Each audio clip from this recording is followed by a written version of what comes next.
Once upon a time, in a village nestled at the edge of a vast forest, there lived a kind and cheerful little girl. She was known for wearing a bright red cloak with a hood that her grandmother had made for her, which is why everyone called her Little Red Riding Hood. One sunny morning, Little Red Riding Hood's mother called to her from the kitchen. "My dear, I have baked some delicious cakes and made some fresh butter. Take them to your grandmother, who lives in the woods. She has been feeling unwell lately and could use a little cheer." Yes.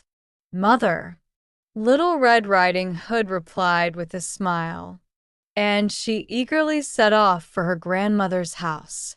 Her mother warned her before she left. "Remember, don't talk to strangers, and stay on the path. The forest can be a dangerous place." "I will, Mother," Little Red Riding Hood said, tying her cloak tightly around her and stepping out into the morning light. As she walked along the path, the trees seemed to grow taller and more imposing. The sunlight filtered through the branches, casting long shadows on the ground.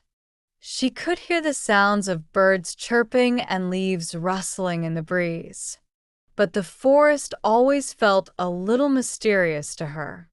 However, Little Red Riding Hood was a brave girl and did not let fear take hold of her heart. As Little Red Riding Hood walked deeper into the forest, she couldn't help but notice the beauty of the wildflowers along the path.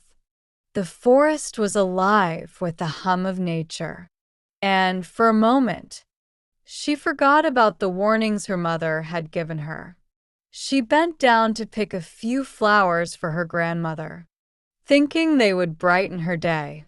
Meanwhile, In the darker part of the forest, a cunning wolf was prowling. The wolf had been watching Little Red Riding Hood from the shadows, and he quickly devised a plan. He knew that the little girl was on her way to her grandmother's house, and he was eager to get there first. Approaching her from behind, the wolf called out in a friendly voice, "Good morning, Little Red Riding Hood. Where are you going this fine day?" Startled, Little Red Riding Hood turned around and saw the wolf standing in front of her. His large, yellow eyes gleamed, but his voice was smooth and friendly.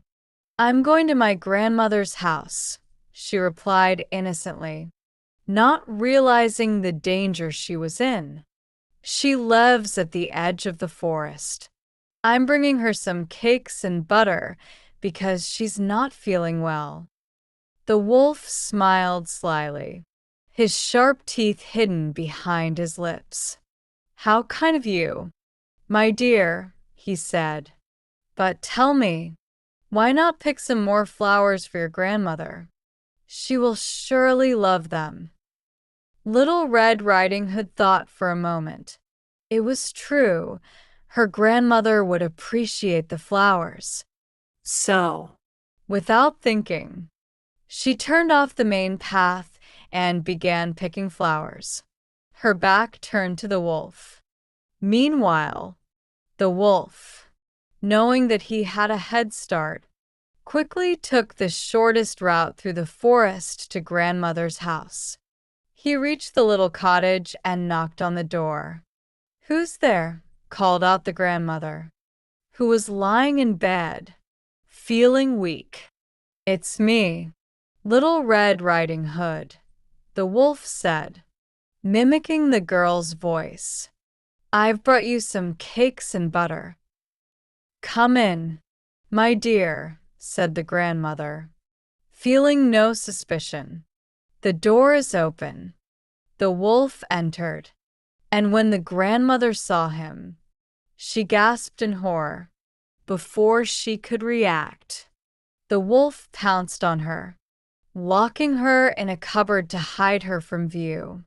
He quickly dressed in her nightgown and cap and jumped into her bed, pulling the covers up to his chin, hoping to deceive Little Red Riding Hood. After a little while, Little Red Riding Hood finished picking the flowers and placed them carefully in her basket. She felt pleased with the bouquet and started back on the path to her grandmother's house. The journey, however, seemed longer than it had been before, and she hurried along, eager to deliver the treats to her grandmother. As she approached the cottage, something felt strange. The air seemed quiet, and the door to the house was slightly ajar. Little Red Riding Hood knocked gently on the door, but when there was no response, she pushed it open and stepped inside. "Grandmother," she called out softly. From the bed came a weak voice. "Come in, my dear." Little Red Riding Hood entered the room, her eyes scanning the dimly lit space. She saw her grandmother lying in bed, her face obscured by the covers. The room smelled faintly of something odd, and Little Red Riding Hood felt a cold shiver run down her spine. She took a few steps closer and peered at her grandmother, who seemed unusually large under the covers. Little Red Riding Hood frowned, feeling that something was not right. "Grandmother, what big ears you have," she exclaimed. "All the better to hear you with." "My dear," the wolf replied, his voice hoarse. Little Red Riding Hood stepped closer still, her suspicions growing. "Grandmother, what big eyes you have. All the better to see with." "My dear," the wolf said, his yellow eyes gleaming as he watched her intently. "Grandmother, what big teeth you have." Little Red Riding Hood said, now feeling truly frightened. "All the better to eat you with." "My dear," the wolf growled, leaping out of bed with frightening speed. Before Little Red Riding Hood could react, the wolf lunged at her. But just as he did, a loud noise came from outside the house. The sound of an axe chopping would reach the cottage, and the wolf paused for a moment, distracted. Little Red Riding Hood seized the opportunity to scream as loudly as she could. "Help! Help!" she cried, her voice echoing through the forest. At that very moment, a nearby woodcutter who had been working in the woods heard her cry. He rushed to the cottage with his axe raised and burst through the door just as the wolf was about to pounce on Little Red Riding Hood. The woodcutter wasted no time, swinging his axe and striking the wolf with one powerful blow. The wolf, shocked and injured, yelped and stumbled back. With a final, desperate growl, he fled into the forest, never to be seen again. The woodcutter quickly rushed to Little Red Riding Hood's side, checking that she was safe. "Are you all right, little one?" he asked, his voice gentle. Little Red Riding Hood, trembling but unharmed, nodded gratefully. Yes. "Thank you. I don't know what would have happened if you hadn't come." The woodcutter smiled warmly. "You're lucky I was nearby. Now, let's see how your grandmother is doing." Together, they opened the cupboard where the wolf had locked the grandmother. She was weak but alive, and after a few moments of rest, she was able to sit up and embrace Little Red Riding Hood, thanking the woodcutter for his bravery. "Oh, "My dear, I am so glad you're safe," the grandmother exclaimed. You must never stray from the path again, for the forest is a dangerous place." Little Red Riding Hood nodded solemnly, her eyes wide with the realization of how close she had come to danger. She promised to always follow her mother's advice and to never talk to strangers. From that day on, Little Red Riding Hood became even more careful when walking through the woods. She visited her grandmother often, always staying on the path, and never straying into the dark corners of the forest. The woodcutter, who had saved her life, became a hero in the village, and the tale of the wolf's defeat spread far and wide. and so, Little Red Riding Hood, her grandmother, and the woodcutter all lived happily ever after. After the woodcutter saved Little Red Riding Hood and her grandmother, they celebrated her safety and returned to their peaceful lives. However, the story was not yet over, for another danger lurked in the forest: the confrontation with a new threat. Some time passed since the wolf was driven away, and Little Red Riding Hood and her grandmother resumed their usual lives. yet, Something still troubled Little Red Riding Hood. She couldn't forget the wolf's sharp eyes and how it had tricked her by pretending to be her grandmother. One morning, as she prepared to visit her grandmother again, Little Red Riding Hood felt uneasy. Her mother called her from the kitchen. "Remember, don't stray from the path, and never stop to talk to strangers. Be careful." dear. Little Red Riding Hood nodded, but she couldn't shake off the unease that clung to her. She set off down the familiar path. But today, She felt more cautious than usual. She passed the same wildflowers, but this time, she didn't stop to pick any. She remembered her mother's advice and quickened her pace. As she approached her grandmother's cottage, she felt something was wrong. The air seemed still and heavy, and the door to the house was slightly ajar. Little Red Riding Hood knocked gently, but received no answer. She pushed the door open and stepped inside. "Grandmother," she called out softly. There was no response. As she entered the dimly lit room, she noticed something strange. Her grandmother's bed looked larger than usual, and there was a peculiar smell in the air. Little Red Riding Hood took a few cautious steps forward.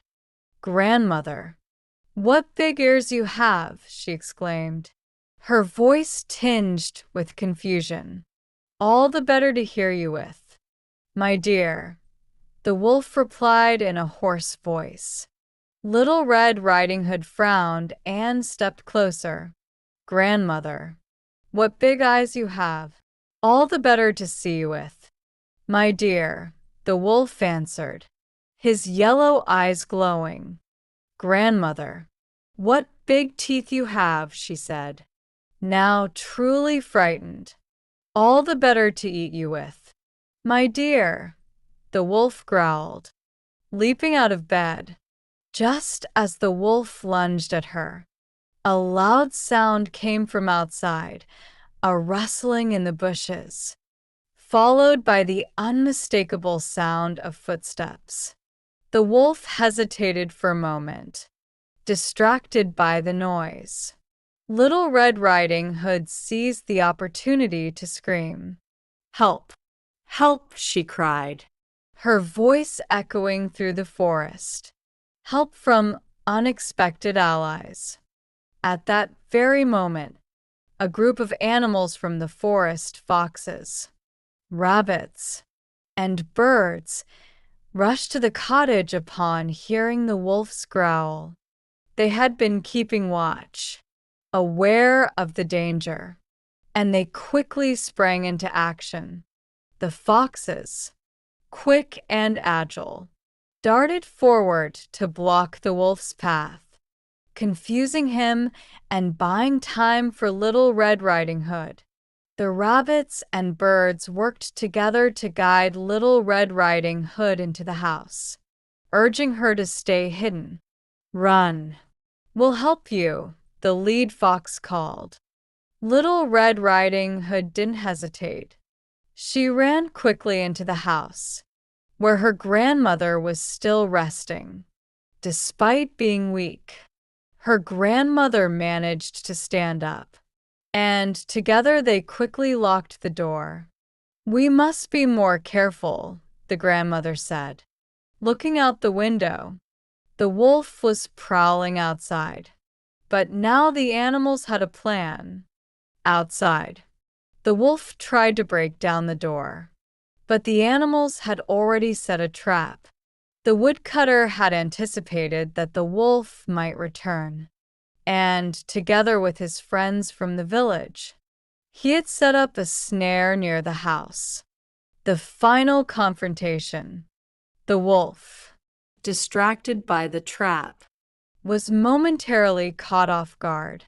With a final roar, he tried to escape, but the woodcutter and his companions arrived just in time. The wolf was captured and taken away, never to cause harm again. Little Red Riding Hood and her grandmother breathed a sigh of relief.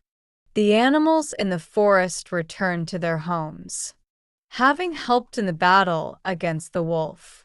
The woodcutter, with his group of friends, entered the cottage. "Well done, Little Red Riding Hood," the woodcutter said with a smile. "The forest is dangerous, but together we can protect it. Today, You and the animals of the forest have shown great courage." Little Red Riding Hood smiled, feeling safe once more. "I'll always remember the lesson I've learned, to never stray from the path and to always trust the forest guardians."